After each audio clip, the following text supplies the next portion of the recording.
지난 시간에 제가 약간 정리가 안 된 생각이고 상당히 우리가 이제 17세기, 18세기 서구의 어떤 그런 계몽주의라는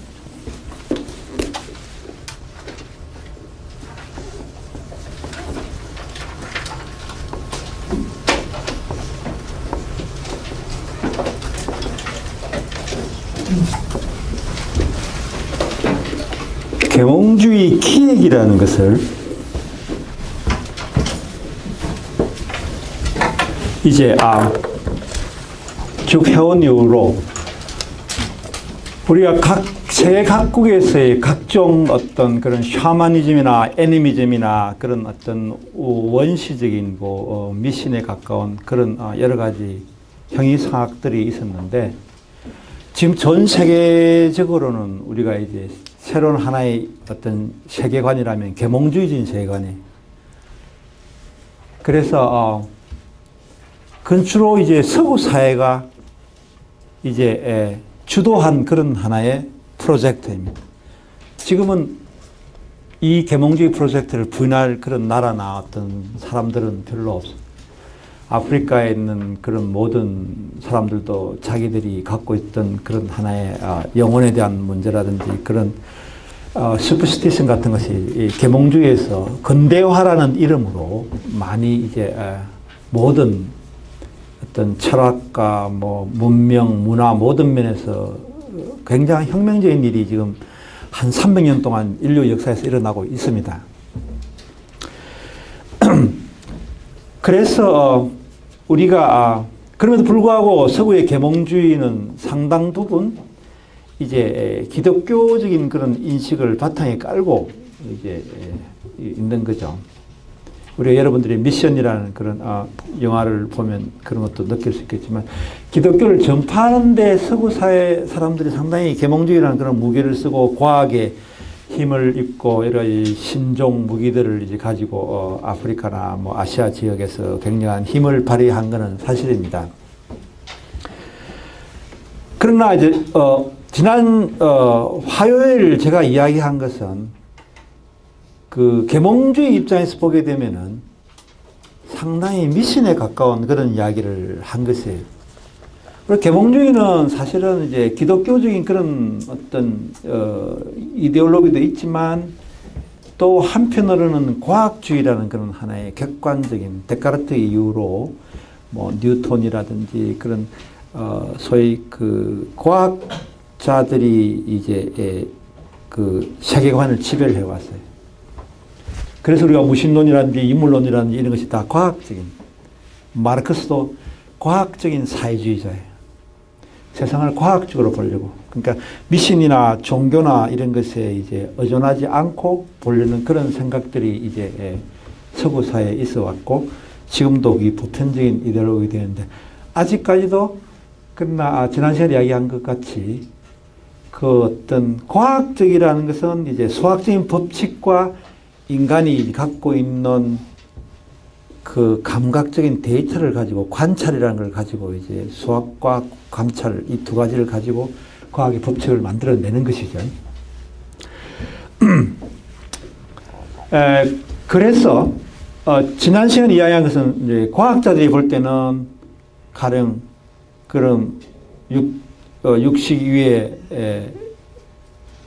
말라색이 있고 아리아색이 있고, 그런 하나의 과학적으로 수학의 법칙과 인간의 감관을 통한 그런 하나의 지각 센서 데이터로서는 설명할 수 없는 그런 영역이 있다고 이야기를 한다는 것은 있을 수 없는 일이죠. 실험을 할 수 없는 것이고, 굉장히 주관적이고 굉장히 비저너리한 것이기 때문에, 그래서 그 부분은 어찌 보면은 영원히 이제 우리가 현재 아직까지 어떤 그런 과학주의적인 그런 하나의 패러다임에 있는 한, 지난 시간에 이야기했 어떤 말라식이나 아리아식의 어떤 불교에서 이야기하는, 또는 브라만교라든지 이런 데서 이야기하는 그 부분은 영원히 이제 해결될 수 없는 그런 것이죠. 그러나 그것이 또 증명이 되지 않는다고 해서 현재의 어떤 그런 패러다임에 의해서 증명이 안 된다고 해서 진리가 아니라고 할 수는 또 없는 거예요.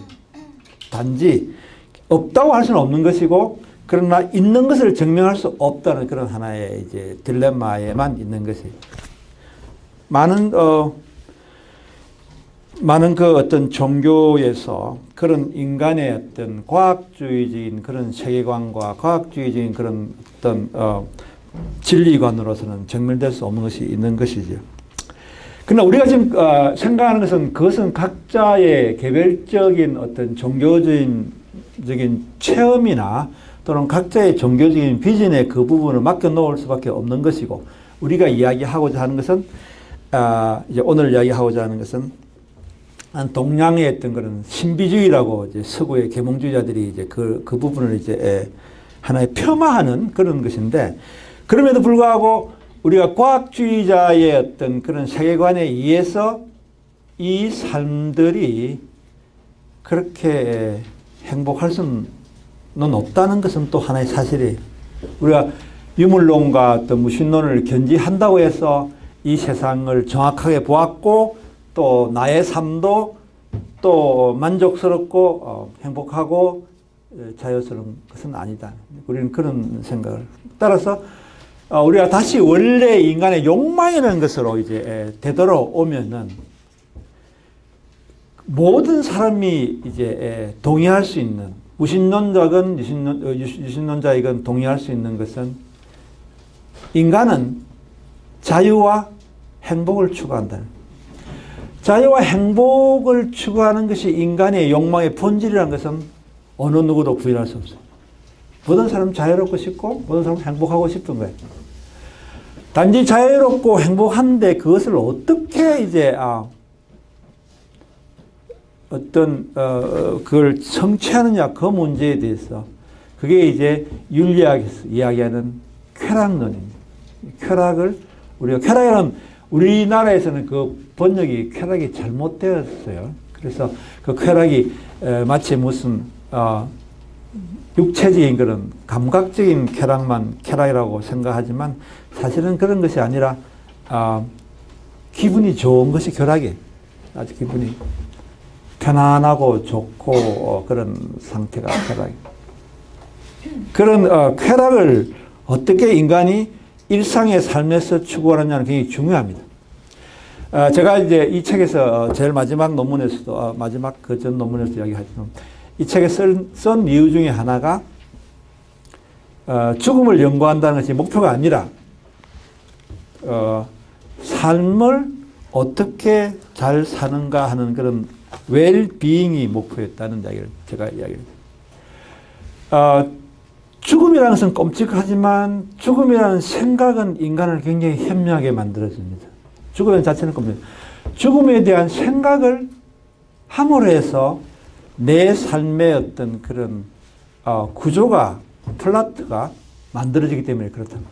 죽음이 있는 걸 모르고 살아가는 사람들은 앞에 낭떠러지가 있는 줄 모르고 그냥 전력 질주하는 사람하고 똑같은 거예요. 사람이라는 것은 내가 끝이 있다는 걸 알면 그 끝을 생각하면서 현재의 어떤 주어진 시간을 최대한도로 자유와 행복을 위해서 거기에 투자를 하고 거기에 대해서 현실적으로 가능한 어떤 그런 행복감과 쾌락을 만들어놔요. 남들이 한다고 해서 그게 따라서 이제 자기의 능력과 자기의 주어진 시간과 리소스를 생각하지 않고 몸을 던지는 것은 던진 만큼 그 시간은 손해입니다.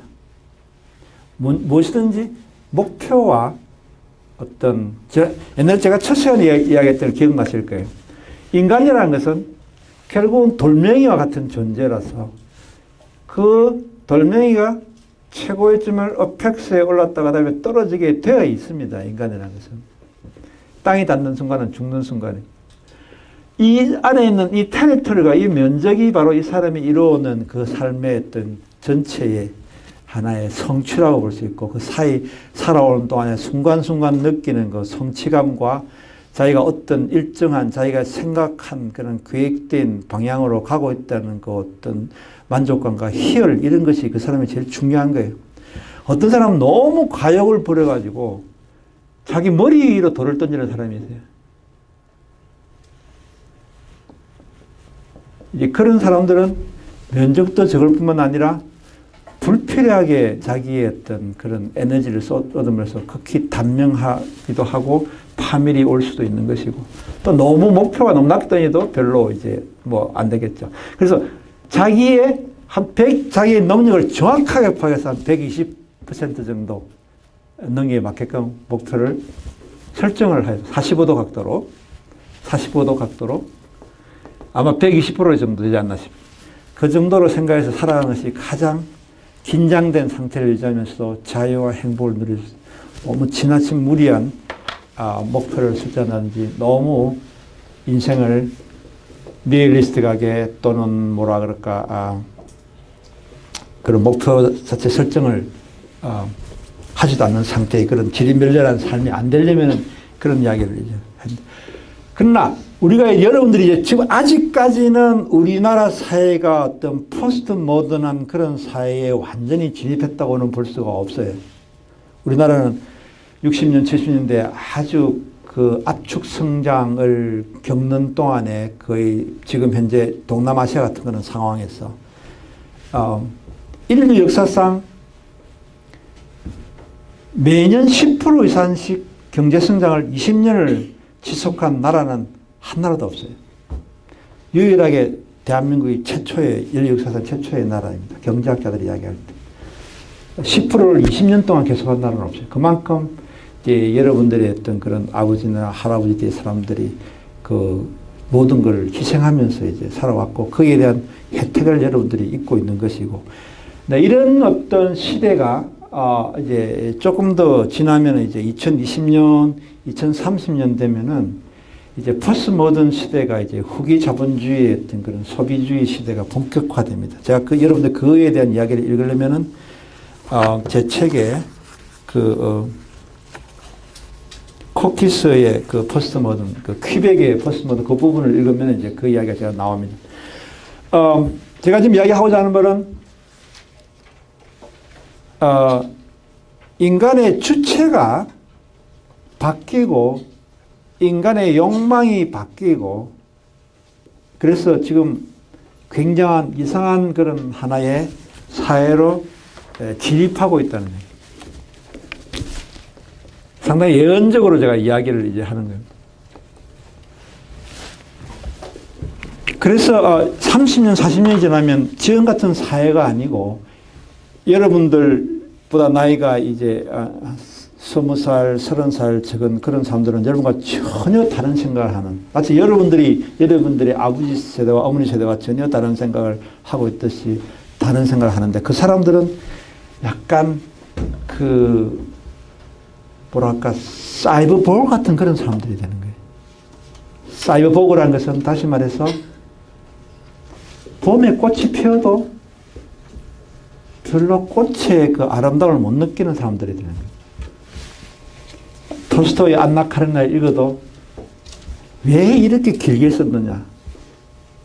누가 누구를 만나고 누구가 사랑하다가 누가 헤어지고 누구의 재산을 다 사기꾼에 뺏기고 그 다음에 이혼을 하고 등등 5페이지로 줄여야 될 책을 왜 이렇게 800페이지로 만들어서 이렇게 지루하게 썼느냐라는 그런 어떤 정보사회와 소비자사회에서 되면서부터 골치 아픈 것을 생각하기를 싫어하고 니체를 읽어도 이해를 못하고 이제 뭐 괴테 파우스트나 셰익스피어를 읽어도 그 수다스럽게 느껴지고 연속과 같이 이렇게 아주 감각적이고 그런 아주 그런 것을 보면은 쉽게 소화될 수 있는 걸 이제 문학 작품이나 이런 걸 보면은 동감은 하지만 좀 더 생각하게 하는 거는 그런 사람들 이제 아메바나 사이버보그를 여러분들의 어떤 그런 아들과 여러분들의 손자에서 보게 되는 그런 시대가 오게 되면 인류 역사는 퇴행하는 겁니다.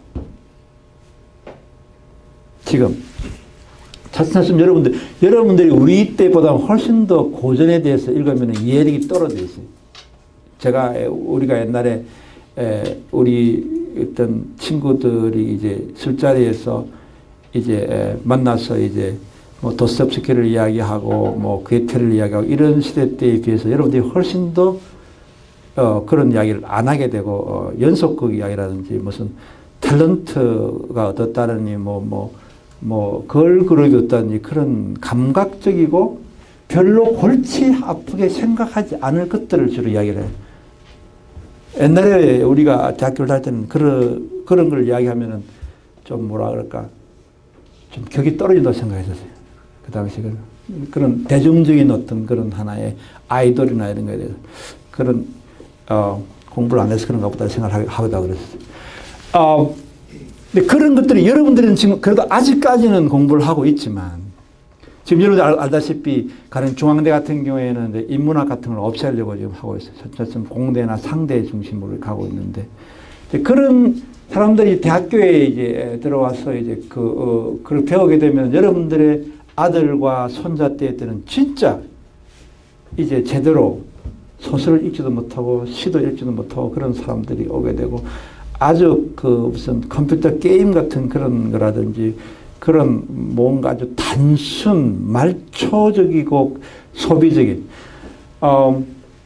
그래서 가령 뭐 남들이 이야기한 그런 하나의 숫자에 의해서 어떤 명품백이 있다 그러면 명품백이라는 그 이름 내가 나의 어떤 필상으로 개별성에 의해서 나의 개별적인 테이스트라든지 나의 개별적인 어떤 그런 여태까지의 어떤 삶의 흔적이라든지 나의 체험에 의해서 물건을 소비하는 그 개별적인 소비라는 것이 아니라 광고나 홍보를 통해서 이걸 가지지 않으면 당신은 바보라든지 인생의 그런 실패한 사람이라든지 뭐 그런 루즈라든지 그런 식으로 이제 계속 반복되는 어떤 미디어를 통한 그런 영화나 TV나 뭐 연속극이나 모든 그 연속극에도 앞으로는 이제 광고가 다 나옵니다. TV에서. 여러분들이 어떤 연속극에 나오는 주인공이 그 옷을 입고 가방을 들고 있으면 그 가방을 이게 리모컨을 딱 누르면은 가방을 살 전화번호가 바로 나옵니다. 그만 딱 누르면 바로 앞으로는 이제 TV에 그렇게 됩니다. 간접 광고를 이제 직접 바로 하게 됩니다. 그러면은 그 연속을 보면서도 물건을 구매를 하는 거예요. 자기가 마음에 들면은. 그러나 문제는 차츰차츰 대중들은 남들의 어떤 그런 일반적인 어떤 그런 하나의 그 테이스트에 자기를 갖다가 이제 익사시킨다고 이야기 들어요. 그걸 이제 하이데가는 그걸 다스만이라고 그래요. 다스만이라는 것은 이제 그냥 우중들이에요. 우중들. 여러분 손자 이때 되면 사람들은 자기 나름대로 독특한 개성을 가지고 독특한 사고를 하고 자기 혼자서 이 세상에 실존적으로 살아오고 있다는 생각을 절대로 하지 못합니다. 어떤 부류대로 누구의 팬, 뭐 무슨 아이돌을 좋아한다, 무슨 명품을 샤넬 명품을 좋아하는 그런 부류, 뭐 이런 식으로 소비하는 물건과 욕망의 대상과 어떤 자기가 찬양하는 어떤 그런 그룹에 대한 감각적인 어떤 그런 부분들에 대해서만 같이 자기가 거기에 대해서 이제 subscribe를 하고 그게 복무를 하고 나머지에 대해서는 저는 이해하지 못하고 자기 아무도 혼자 사는 사람은 없어요. 이제 그런 시대가 오게 되면 그건 상당히 디스토피아입니다.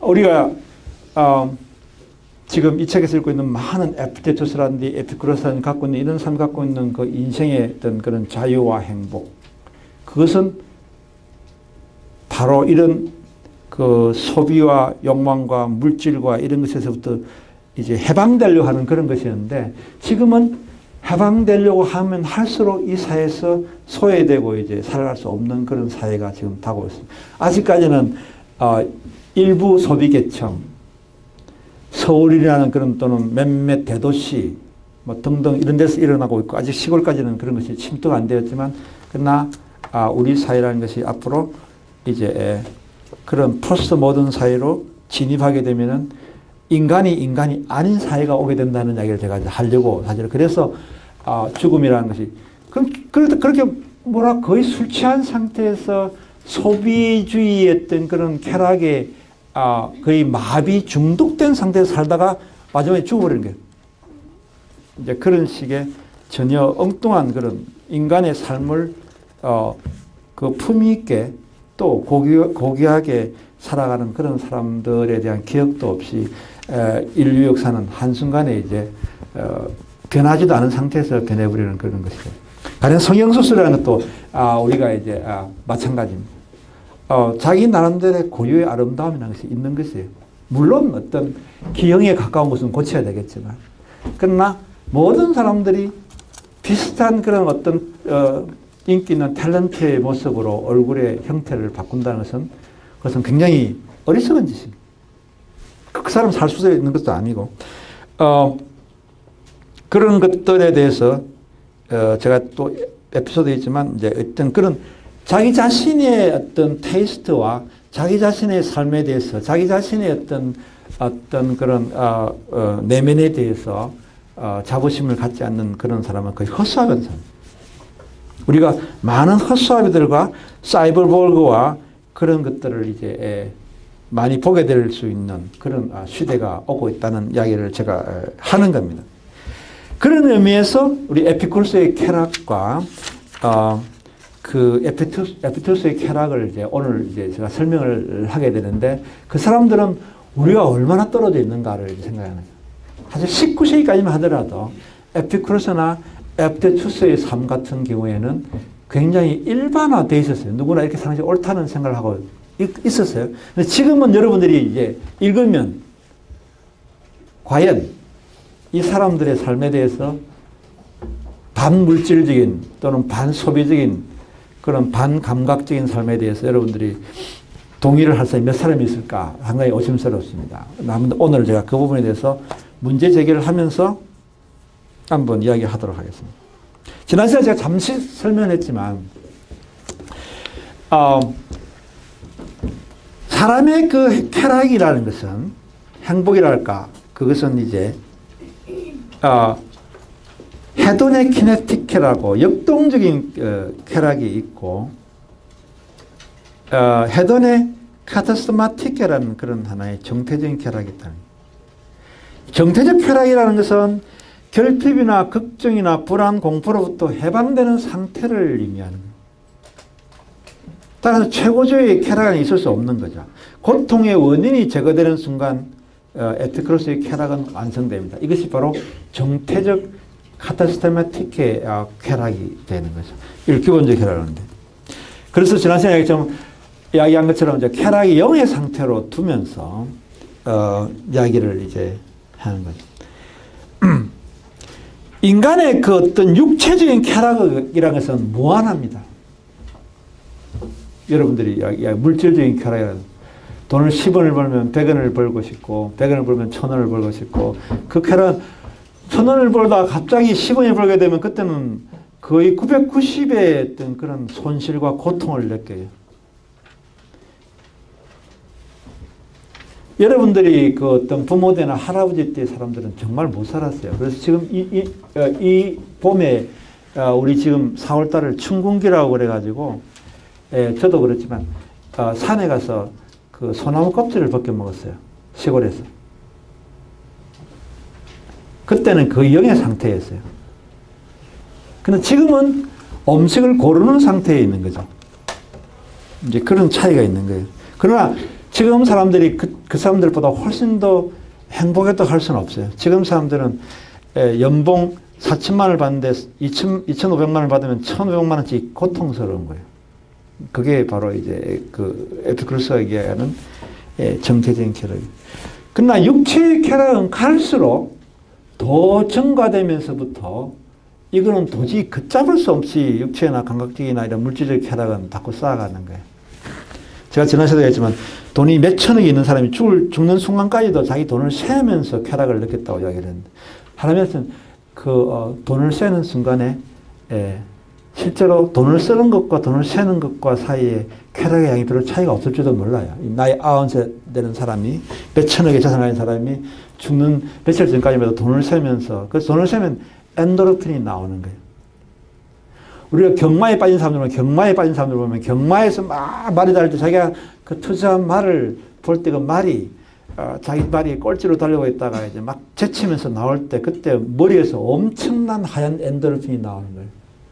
그런 쾌락은 어떤 쾌락도 자기 머릿속에서 그만큼 그런 엔도르핀을 내게 해주는 것이 없는 거예요. 따라서 그 사람은 경마에서 빠져나올 수가 없어요. 그 사람은 경마를 안 하면 머리가 블랙아웃 되어버려요. 엔도르핀이 안 나오면 갑자기 머리는 온통 그냥 그 괴로움과 어떤 그런 염세주의에 빠지는 거예요. 그래서 다시 경마장에 가서 또 하게 되면 그때 다시 또 머리에서 환하게 또 빛이 나고 하는 거죠. 컴퓨터 게임도 마찬가지야. 안 하면은 막 술, 알코올 중독자도 마찬가지야. 담배 중독자도 마찬가지고. 그걸 할 때에 인간의 머릿속에서는 이제 두뇌에서는 엔도르핀이 이제 막 나오는 거예요. 여러분들은 저는 마라톤을 한 5번 정도 완주를 했는데 42.195km를 갖다가 뛰어봤는데 여러분들이 마라톤 하는 사람은 알겠지만 러닝 하이라는 게 있어요.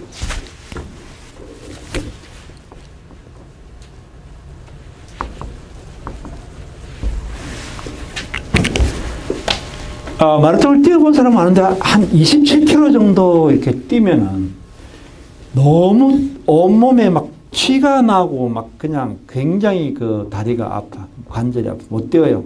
거의 쫄뚝쫄뚝 하면서 가는 거예요. 그 순간이 지나면 갑자기 온몸에서 날개가 달린 것 같아요. 기적적으로. 그래서 한 5km 내 6km 갔다가 거의 최초의 속도로 뛰어요. 한 27km부터 한 32km까지를. 그때 기분을 이야기하면 마치 하얀 우유로 온몸에 샤워를 하는 그런 기분을 느껴요. 그러니까 사람에게는 가장 극심한 신체적인 고통이 있을 때 그 고통으로 인해서 자기 개체가 사멸되지 않도록 뭔가 개체 유지 어떤 그런 메커니즘으로서 갑자기 그런 그 아까 말한 그런 쾌락 물질을 갖다가 뿜어내는 거예요. 그래서 그것 때문에 굉장히 행복감을 느낍니다. 그래서 마라톤 하는 사람 마라톤을 갖다 포기를 못 하는 거예요. 그게 남들이 볼 때는 무조건 고통인 것 같지만. 제가 지금 이야기하고자 하는 바는 바로 이런 쾌락은 쾌락을 추구하면 추구할수록 그 익스트림 플레저를 추구할수록 중독 현상이 있는 겁니다. 중독 현상에서 인간은 벗어날 수가 없어요. 도박, 마약, 술, 담배, 이런 다 모든 게 마찬가지예요.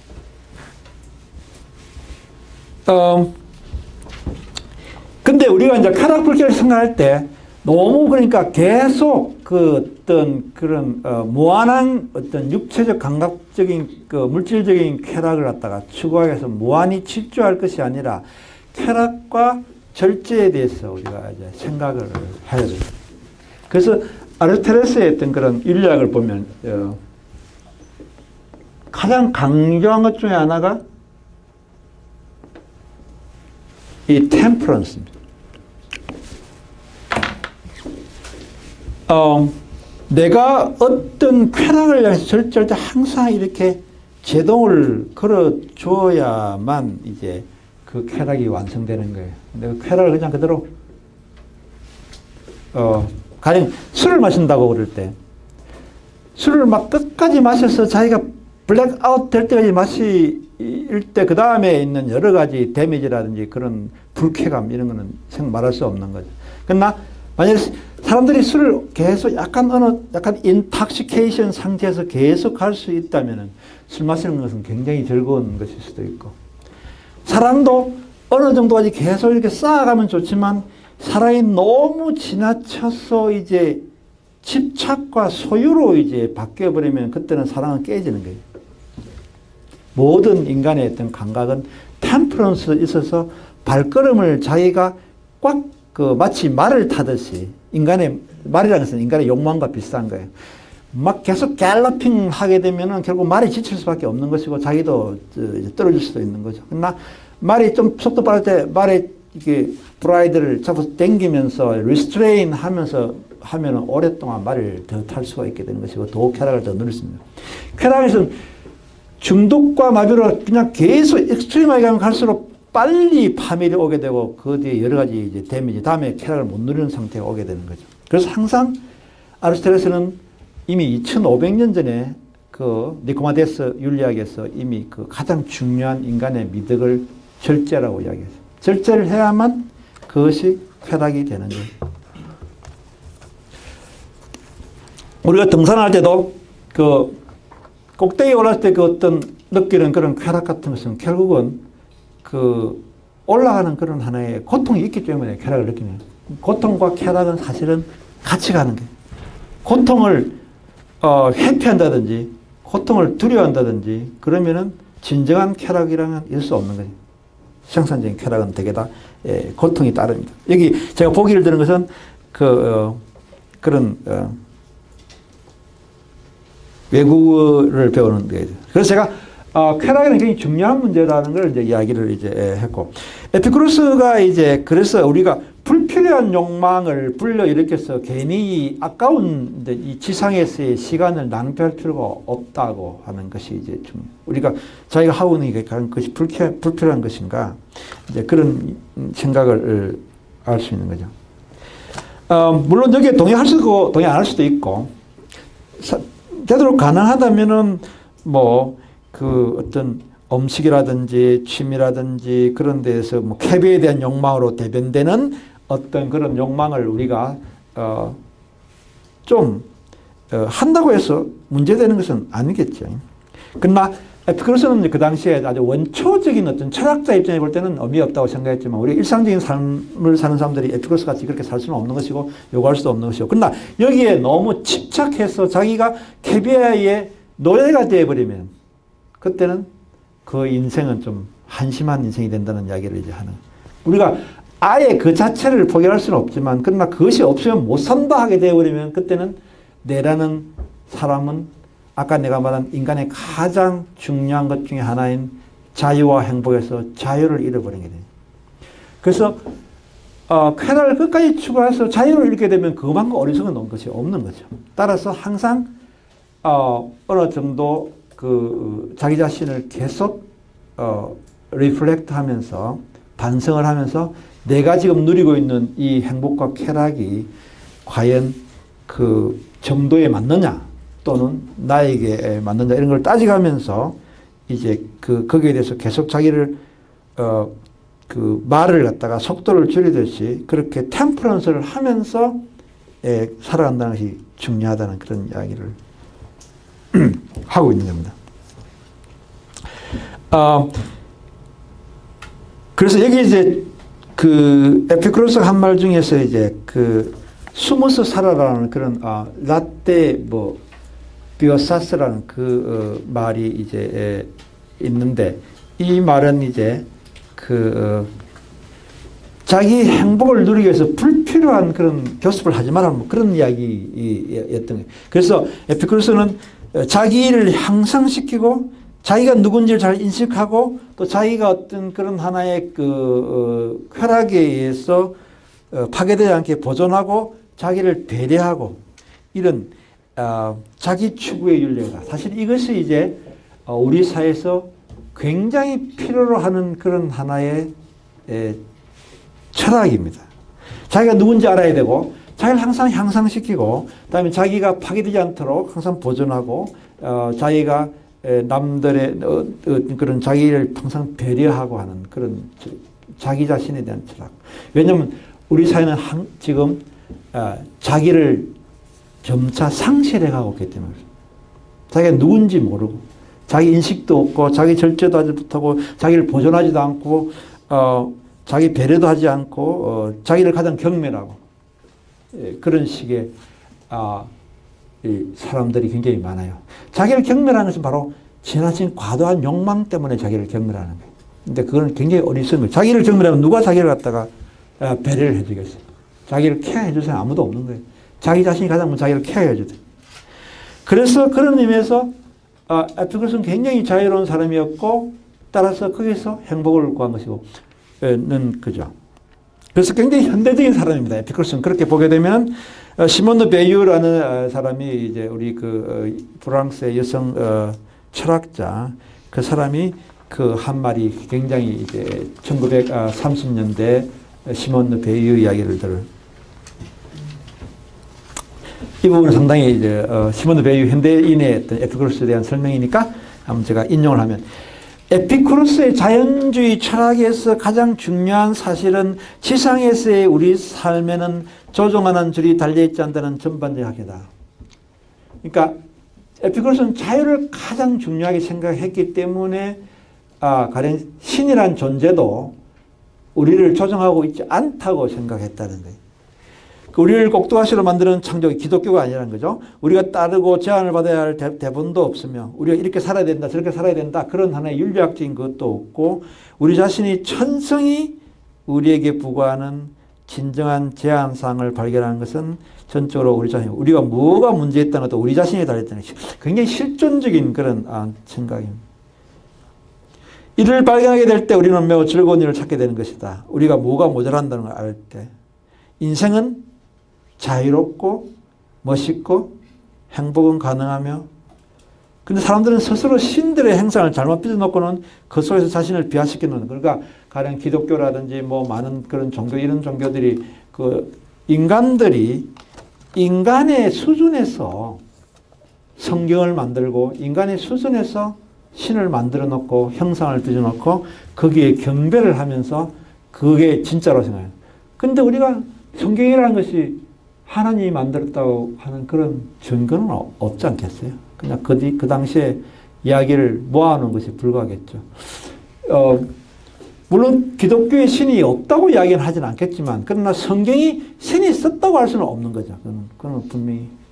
뭐 신에 의해서 인스파이어 된 사람이 썼다고 하지만, 그러나 우리가 성경 외전들을 보면 전혀 많은 다른 이야기들이 있는데 그 이야기는 다 빼고 이것만 골랐다는 것 자체가 성경이라는 것은 신의 말이 아니라는 걸 의미하는 것이고, 일단 인간이 손을 댔다는 것은 그만큼 원래의 의미하고는 다르다는 걸 의미하죠. 따라서 우리는 성경을 그렇게까지 믿을 필요는 없는 것이고, 단지 신이라는 인간을 초월한 존재는 있다는 것에 대해서는 우리는 생각할 수가 있는 거겠죠. 그래서 에피쿠로스는 물론 그 당시에 이제 에피쿠로스라는 사람은 뭐 예수님이 태어나기 무려 300년 전 사람이니까, 그런 사람이니까 이제 그런 데 대해서 걱정할 필요가 없었겠죠. 그래서 에피쿠로스는 삶을 구걸하지도 저러하지도 않았다는 거죠. 대자연이었어요. 삶은 장애물도 아니며 또 살아있으면 일종 악이라고 생각하지도 않는다. 우리 삶이 막 괴롭다고 가령 우리 석가모니 같은 경우에는 인간의 어떤 삶이라는 게 생로병사의 고해라고 이렇게 고해의 바다라고 이렇게 이야기를 했지만, 에피쿠로스는 이 삶이 왜 고해이냐? 라고 하는 전혀 다른 생각을 하고. 그래서 우리가 이 세상에는 많은 쾌락의 음식이 있지만 그렇게 많이 먹을 필요도 없는 것이고, 자기가 가장 좋아하는 그런 맛있는 것을 먹는 것이고, 우리가 제가 첫 시간에 이야기할 때 그 뷔페 이야기를 했듯이 허겁지겁 자기의 그 어떤 세속적인 욕망에 이끌려서 인생을 살아가지 말고 자기만의 맛깔난 음식을 택해서 그걸 한 번 다 둘러보고 난 뒤에, 그 둘러보는 시간이 여러분과 대학교 생활입니다. 대학교 생활에서는 그 둘러볼 여유가 있어요. 이 인생에 앞으로 뷔페가 있는데 그중에서 내가 어떤 음식을 택할 것인가 자유롭게. 만약 회사에 들어간다면 그럴 시간이 없겠죠. 정신없이 돌아가는 세상에서. 그래서 오래 사는 것보다는 가장 쾌적한 순간들을 비축해 간다는. 그런데 우리가 한번 에피쿠로스와 소크라테스가 죽을 때 죽음의 장면을 이제 한번 생각을 해보면은 사실은 에피쿠로스가 더 위대한 사람이에요. 소크라테스보다. 덜 알려졌지만. 소크라테스는 물론 플라톤이란 자기 제자가 자기의 말한 강론들을 다 책으로 만들어서 이제 대화편이라든지 그걸 써서 훨씬 더 소크라테스가 위대한 것처럼 보이지만, 그러나 우리가 인간의 삶의 태도에 있어서는 에피쿠로스가 더 위대합니다. 왜냐하면 소크라테스는 자기가 해물록이라는 그런 독초약을 먹으면서 자기가 저 세상으로 가서 신들과 성인들과 대화를 나눌 거라고 믿음이 있기 때문에 죽어도 죽는 게 아니에요. 그 잠시 저쪽 세상으로 이사를 가는 거라고 생각해요. 그러나 에피쿠로스는 죽는 것이 완전히 자아의 완전 소멸이에요. 소멸인데도 전혀 두려워하지 않았다는 것이 에피쿠로스가 더 이제 숭고하다는 임종태도. 지난 시간도 했지만 그 요도 결석이 생겨서 지금의 그 어떤 시술법에 의하면 너무나 한 5분 만에 끝나는 그런 엑스레이로 결석을 이제 투사해서 그냥 깨트려버리면 되는 것이었는데 그 당시로서는 결석이 생기면 사람 몸에 칼을 못 대는 수술을 하는 기법도 없었기 때문에 그래서 온 그 요독이 생겨서 몸이 퉁퉁 불어서 보름 동안 요독이 오줌을 소변을 보지 못해갖고 그래서 그 괴로움은 그 소변이 뭐 폐로 들어가고 간으로 들어가고 해서 엄청난 그 괴로움이 있었겠지. 그 괴로움에 마지막에 이제 와인을 한 잔 시켜서 그 욕조에 이제 와인을 들고 들어가면서 죽었어요. 죽었는데 와인을 먹고 죽었는데 그때 마지막 쓴 편지가 이제 이렇게 되어 있습니다. 축복받고 행복했던 날과 동시에 내 생의 마지막 날을 겪으면서 이 편지를 쓰네. 요도결석과 이질서사의 괴로움은 이루 말할 수 없이 지독하다니. 하지만 이 모든 것들을 상쇄하게 해주는 건 그대와 나누었던 토론에 대한 해상이 내 영혼 속에서 불러일으키는 즐거움이라. 그러니까 그 죽기 지난 여름에 이제 자기 제자와 이제 에피쿠로스가 이제 같이 어떤 그런 철학적인 토론을 했는데 그 철학적인 토론을 생각하면서 육체적인 이 괴로움을 잊을 수 있었다라고 그렇게 이야기를 하고 죽었어요. 그래서 와인을 마시고 죽었어요. 그래서 이 그 자유라는 개념, 인간의 가장 소중한 그 이 자유라는 것이 어떤 자기가 어떤 그 권력을 쥐어서 내가 돈이 많아서 물질에서부터 해방된 그런 자유, 권력이 있기 때문에 그런 자유가 아니라 나의 마음 속에서 어떤 그런 죽음에 대한 인식을 가지고 이 세상을 가장 가장 값지게 보람있게 살았다는 그런 걸 느끼는 자유를 이제 상당히 우리가 2400년 떨어진 사람으로서 이야기를 여러분 생각해 보면은 이제 우리 현재와 비교할 수 있는 그런 부분이죠.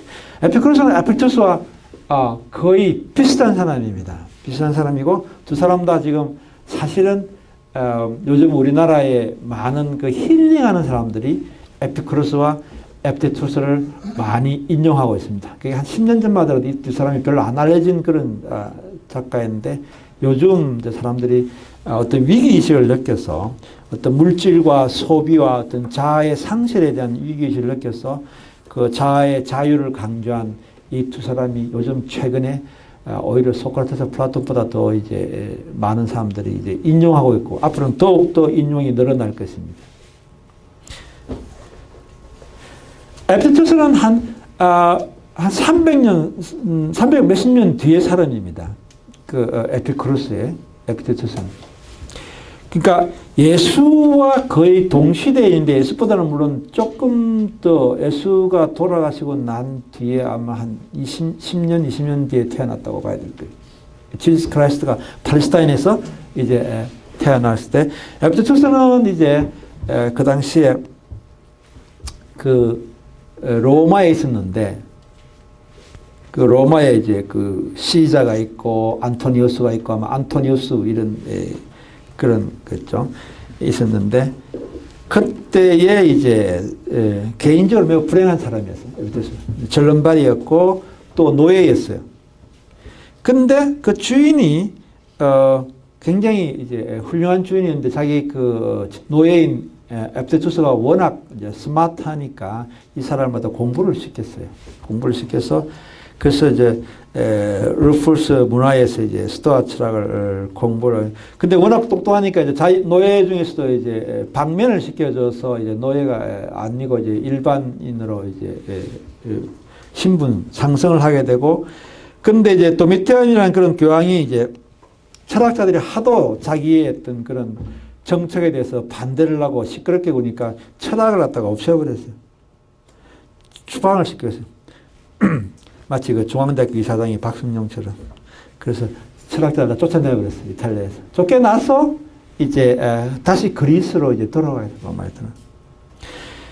여기 에프리스 지역이라는 것이 사실은 지금의 시리아 지역이에요. 이 지역이. 그 당시 시리아라든지 이런 나라들은 다 이제 로마에 있는 그런 나라. 거기 가서 철학 이제 학원을 세워서 사람들에게 철학을 가르쳤어요. 그래서 그 아리안이라는 그 수제자가 이 스승이 이야기한 그 강의록을 이제 만들어서 사실 우리가 알고 있는 에피쿠로스의 철학책이 바로 여기서 이제 나오는 겁니다. 근데 이제 우리가 에피쿠로스는 일종의 무신론이라고 이야기를 했는데 에피쿠로스는 이제 사실은 유신론입니다. 신을 그 당시 신이라고 해서 물론 이제 제우스를 말합니다. 제우스 이런 다신교에 대한 신이. 근데 워낙 금욕적인 생활을 하고 어떤 육체를 경멸했기 때문에 사실은 중세에서 이 책이 다마록 이 책이 중세에 우리가 AD 313년도에 기독교가 국교로서 이제 로마의 국교로 됐죠. 그 전까지는 카테콤이라는 그런 하나의 지하의 감옥에서 교인들이 그렇게 박해를 받았는데 그 다음에 동로마 제국이 망한 것이 1320몇 년입니다. 그래서 동로마 교회가 망한 것이 그래서 그래서 한 1000년 가까이 이제 313년부터 1326년까지 이제 기독교가 중세 시대에 유럽을 지배하였습니다. 그 당시는 뭐 지난번에 제가 이야기를 했지만 황제라든지 왕은 교황에 비하면 전혀 힘이 없는 그런 존재였고 마치 우리나라의 조선시대 왕이라는 것은 일국의 왕에 불과했고 교황 같은 존재는 이제 중국의 명나라나 청나라의 어떤 천자가 되겠죠. 그런 정도로 그러니까 로마의 바티칸 공화국에 있는 모든 그런 일종의 속국이나 공국 같은 존재들이 이제 신성 로마 제국이라든지 영국, 스페인 다 이런 나라들은 다 이제 그냥 교황의 이제 신하에 불과했었어요. 그 정도로 1000년 동안 이제 기독교 왕국으로서 이제 유럽이 이제 있었다는 거죠. 그러니까 그때에 많은 사람들이 똑똑한 사람들이 다 이제 신부가 되고 싶었죠. 그 당시에 누구나 가장 우리나라 고려 때에 왕들이 다 어천이라든지 이런 사람들이 머리를 깎고 다 절로 들어가듯이 그 당시에 가장 똑똑한 사람들은 다 신부가 되고 싶어 했던 거죠. 그래서 그런 사람들이 배우는 수행서가 바로 에피쿠로스는 비록 예수 지스 크라이스트의 이전의 사람이기는 하지만 예수 지스 크라이스트 관계는 없긴 하지만 그러나 그 책을 가지고 공부를 했다는 거예요. 그만큼 이제 영적인 부분을 이제 하는 건데 우리가 신중에서 보면 122페이지 보면 인격 퍼스널 갓이라는 것이 있습니다. 신중에서도 인격신이라는 것이 있는 거죠. 우리가 가령 유교 같은 거라든지 불교 같은 경우에는 그런 점에서 이제 인격신이 없다고 볼 수도 있어요. 불교 같은 경우에도 하는 얘기가 너가 도를 깨치면 너가 바로 부처라라고 이야기하기 때문에 누구나 신이 될 수 있으면 그건 인격신이 될 수가 없는 거죠. 그러나 지저스 크라이스트라든지 이런 기독교인들은 인격신을 믿고 있는 것이고 그래서 이게 이제 에피쿠로스의 말에 하면 우리 마음도 신적 존재의 신성한 불꽃으로 피어오를 정도로 신과 끈끈하게 결합되어 있다면 신은 우리 마음의 움직임 일투족을 지각하지 않겠는가라고 했는데 이건 우리가 에피쿠로스가 한 말은 에피쿠로스는 신에 대해서 생각할 때 신은 완벽하고 자유로운 무한한 자유의 존재이기 때문에 구차스럽게 인간의 삶에 대해서 관여하지 않는다라고 에피쿠로스가 그렇게 얘기를 한 신의 무관성에 대해서. 그러나 에피쿠로스는 이제 신이 인간의 삶에 대해서 굉장히 깊숙이 개입해서 한다고 그렇게 이제 이야기를 하고 있는 거예요. 가장 중요한 개념은 지금 설명하고 있는 것처럼 이게 이제 아속체와 비아속체 개념인데, 이 아속체는 제가 번역을 그렇게 이제 한 겁니다. 원래 이 개념은 토에피헤민이라는 것이라서 나에게 달려있다 이런 뜻입니다. 나에게 달려있다는 뜻인데, 나에게 달려있다는 걸 갖다가 내가 이제 그걸 그냥 그 아속체라고 그렇게 하고 비아속체라고 이렇게 분열을 합니다. 그 육체라는 걸 갖다가 인식을 할 때 에피테토스는 그 육체를 나에게 달려있지 않는 것, 비아속체 엑스터널라고 해요. 나의 본질이 있을 때 그 본질 바깥에 있는 비아속체를 육체라고 생각해요. 육체는 내 것이 아니라고 생각했어요. 그래서 이런 육체라는 것은 뭐 디오게네스 말처럼 이제 누가 쳐버려도 상관없는 그런 형편없는 무슨 그런 miserable corpse라고 이제 이야기를. 그래서 이제 제우스 목소리를 빌려서 이제 아프토스가 그렇게 이야기를 하는 겁니다.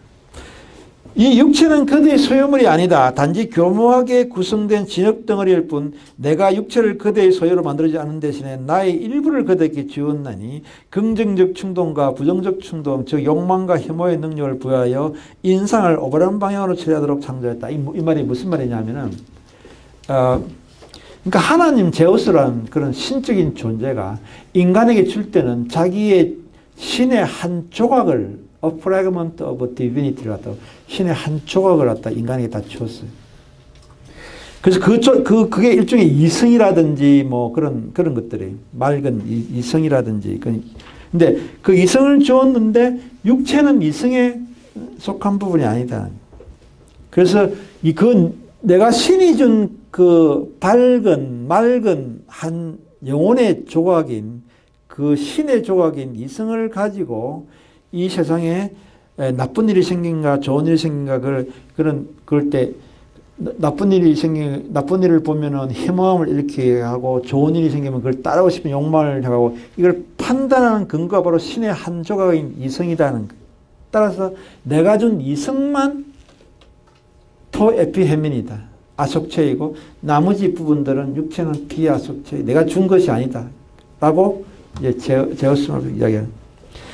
그래서 누가 내 육체를 고문한다 그러면은 이제 내 영혼의 이성의 주인이 제우스 신이기 때문에 내가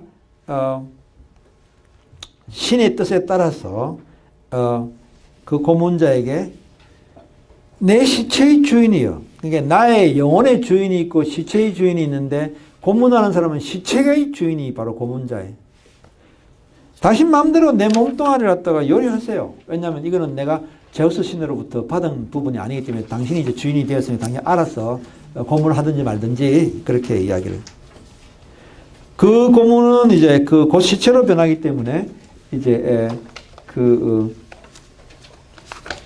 나하고는 관계없는 비아속체로서 당신이 이제 알아서 하라고 그렇게 이제 이야기를 하는 거죠. 여기 이제 그 핵심이 에피소드 철학의 핵심이 있습니다. 그래서 신이 나에게 신의 한 조각을 주었기 때문에 그건 꼭 지켜야 된다는 이야기를 이제 하는 거예요. 그래서 어떤 희생을 치러도 지켜야 한다. 그러나 물건을 잃을 경우에는 뭐 온갖 소위 말해서 우리가 뭐 이런 나쁜 강도나 간통이나 뭐 이런 모든 아내나 이런 걸 다 잃어도 그렇게 위축되거나 길길이 날뛸 필요가 없다. 왜냐하면 이건 비하속체이기 때문에. 지금 우리가 볼 때는 굉장히 비현실적인 이야기를 지금 하고 있는 겁니다. 그래서 비하속체라는 것은 사실은 이런 모든 내가 가지고 있는 소유물뿐만 아니라 재물이나 뭐 권력, 명예 같은 것도 심지어 다 비하속체라는 거예요. 가령 우리가 그 단테의 그 윤호편에 보면은 이제 그런 게 있습니다. 뭐 어떤 키마보에라는 사람이 그림을 너무 잘 그리고 그것이 굉장한 그 시대의 명성을 얻어서 많은 귀족들이 그 그림을 얻으려고 했지만 그러나 그 시대가 바뀌면서 스타일이 바뀌고 새로운 어떤 그런 지오또의 시대에 바뀌면서부터 그 사람이 갖고 있던 그런 어떤 명성, 화명은 곧 사라져버렸다. 그렇게 따라서 인간이 갖고 있는 모든 그런 비하속천을 마치 덩구름 같아가지고 뭐 그것이 때로는 뭐 코끼리 모습을 지니기도 하고 때로는 뭐 아이스크림 모습을 지니고 있지만 사실은 아무 의미 없는 것이고 영원히 불변하는 것은 신이 우리에게 준 바로 그 영혼의 한 조각인데 그 영혼의 한 조각은 이제 그 어떤 것이냐 이제 그런 이야기를 이제 하고 125페이지 보면은 이제 그래서 우리가 대부분 사람들은 그런 오히려 비아속체에 그냥 매달리는 거죠. 모든 자기 소유물이라든지 또는 뭐 재물, 뭐 권력, 명예에 이제 매달리는데 근데 거기에 집착하면 할수록 이제 그 파멸이 된다는 이야기를 하는 거죠. 그래서 사람은 이성과 현명한 판단력을 가지는데 그 많은 사람들이 다 이제 그걸 가져야 된다고 생각해요.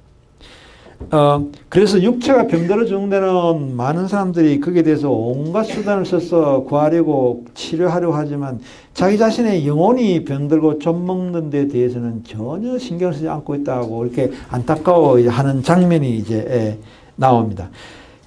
그 인간이 이제 그런 우리가 감각 소유라는 것, 어떤 그런 것을 이제 감각 소유, 임프레션이라고 이렇게 판타지아라고 합니다. 그런 것이 이제 그런 것이 있는데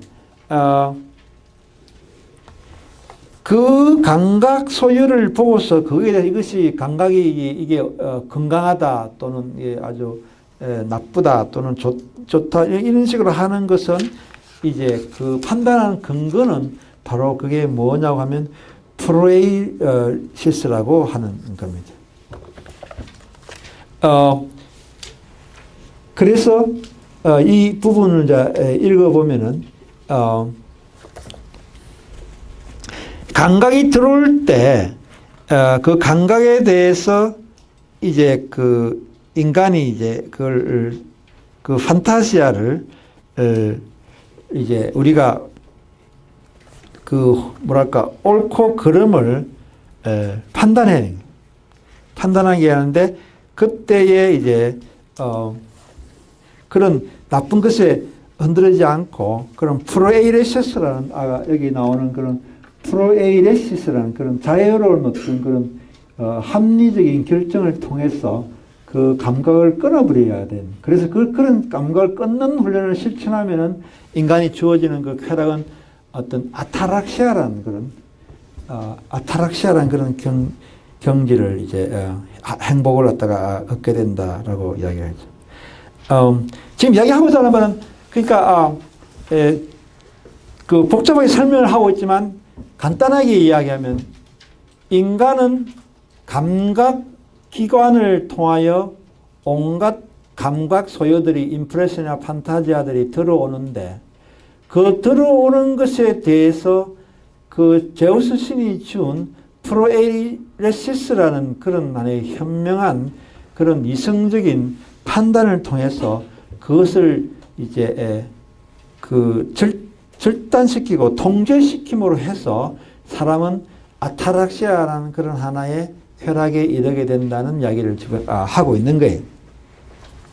그래서 그 의지, 그 어떤 스토아적인 어떤 그런 하나의 그런 절제적이고 어떤 그런 검욕적인 그런 의지가 굉장히 중요하고 그걸 하는 순간에 비로소 인간은 어떤 육체가 갖고 있는 감각이나 이런 것의 노예 상태로부터 인간은 벗어나게 되고 어떤 신의 의지에 이제 한다는 거죠.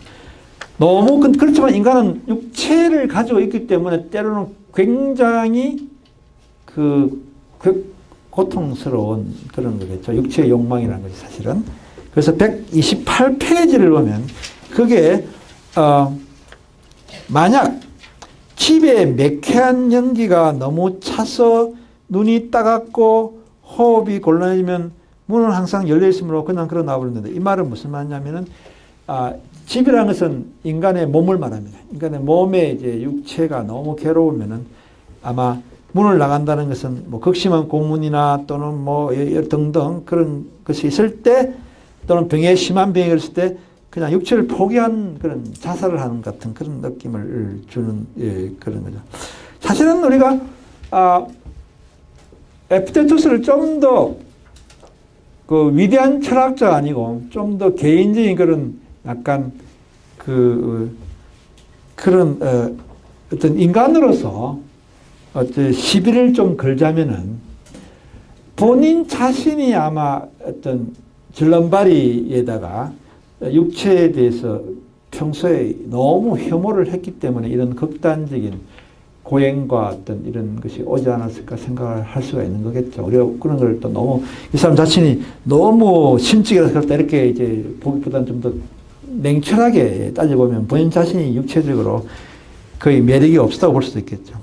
그래서 이 사람이 볼 때 육체 혐오증이라는 하나의 일종의 정신병이라고 하면 이상하지만 이제 그런 정도까지 가게 된 거라고 봐요. 이 사람 말에 의하면 이 세상에 가장 귀찮고 구역질나는 것이 육체라고 생각합니다. 사실 육체는 아름다운 겁니다. 매일 아침 몸뚱아리를 챙기고 몸도 돌보고 아끼고 뭐 그런 만일 우리가 이웃의 몸이라면 그렇게 이빨로 닦아주고 용변을 보러 뭐 이런 그런 일을 할 수 있을 것일까?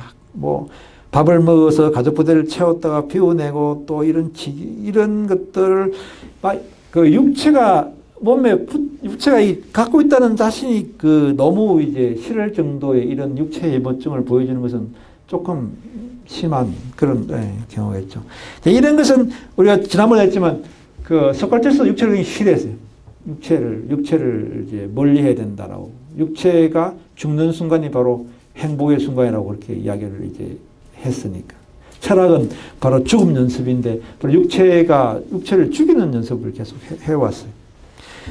이런 것은 이제 오르페우스의 그냥 그 당시에 이제 소크라테스 이전의 어떤 그런 민속 신앙이 오르페우즘인데 오르페우즘이 불교에도 영향을 미치고 어떤 지난번에 제가 했지만 영혼이 살아남아서 계속 윤회를 하는 것이 이제 그 오르페우즘인 거예요.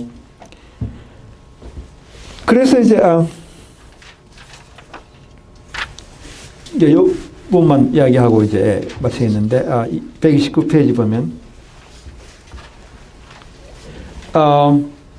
사실은 이제 그 육체라는 것이 우리가 올림픽 정신도 건전한 육체, 건강한 육체에 건전한 정신이 깃든다는 그런 것도 있듯이 사실은 몸이 아프면은 굉장히 그 정신도 혼란스럽고 오히려 또 몸이 아프면 더 이제 정신도 파괴적인 그런 하나의 염세주의 빠지기도 쉽고 몸이 건강할 때 오히려 남을 더 도와주고 싶기도 하고 영육 간의 어떤 관계가 상당히 상호 어떤 그런 서로 이제 보완해주는 그런 관계로 되는 것이 그게 자연스러운 건데 소크라테스와 에피테투스는 서로 비슷하게 육체가 죽어야만 정신이 더 이제 건강해지는 것처럼 생각하는 그런 우리가 볼 때 조금 이해할 수 없는 그런 생각들을 이제 하게 되는 거죠.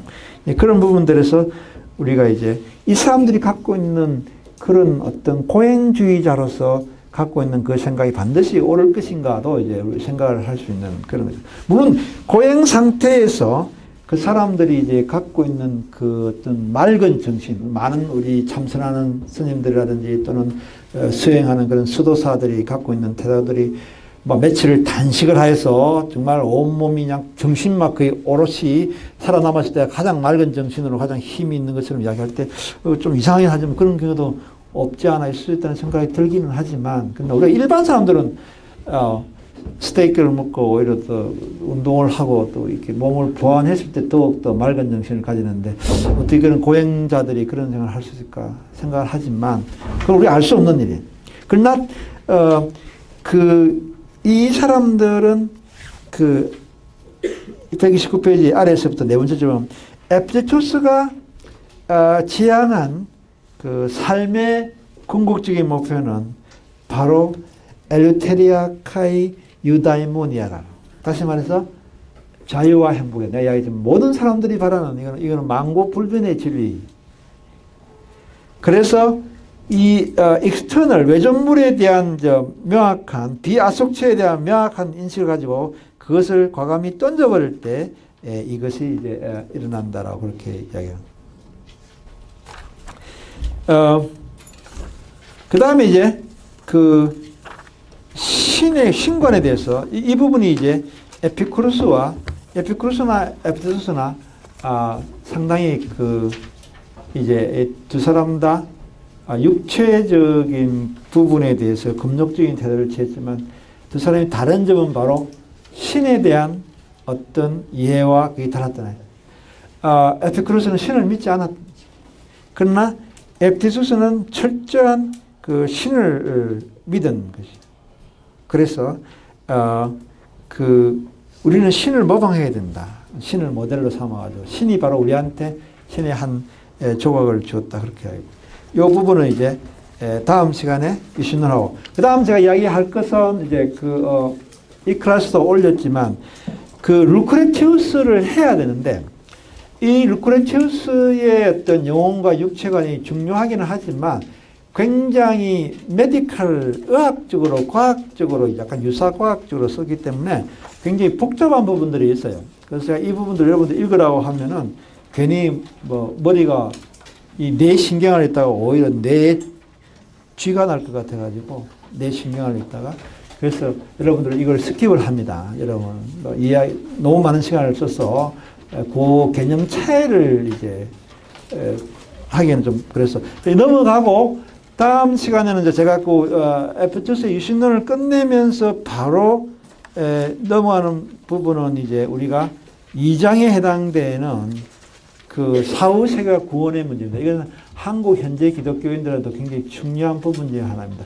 그러니까 우리가 막 기도를 하고 또는 사후세계가 어떤가 또는 뭐 어떤 그 구원이라는 것이 어떻게 오는가 이런 거에 대해서 이제 쓴 작품들을 읽고 이제 첫 번째는 물론 당연히 가장 인류 역사상 가장 위대한 사후세계의 비전을 제시한 단테의 신곡의 이제 그 세 부분 중에서 지옥편을 인페르노, 뭐 파라디소, 그다음에 퍼가토리오라는 그런 천국, 연옥, 지옥편이라는 그 세 가지인데 그 중에서 우리한테 가장 그 구원의 문제와 어떤 그런 사후세계의 징벌에 대해서 지금도 우리나라 기독교인들은 이제 그 우리나라 기독교인들 한 32% 되는데 기독교인들은 그 단테 신곡의 지옥편에 나오는 이런 사후세계를 믿고 있습니다. 지금 현재도.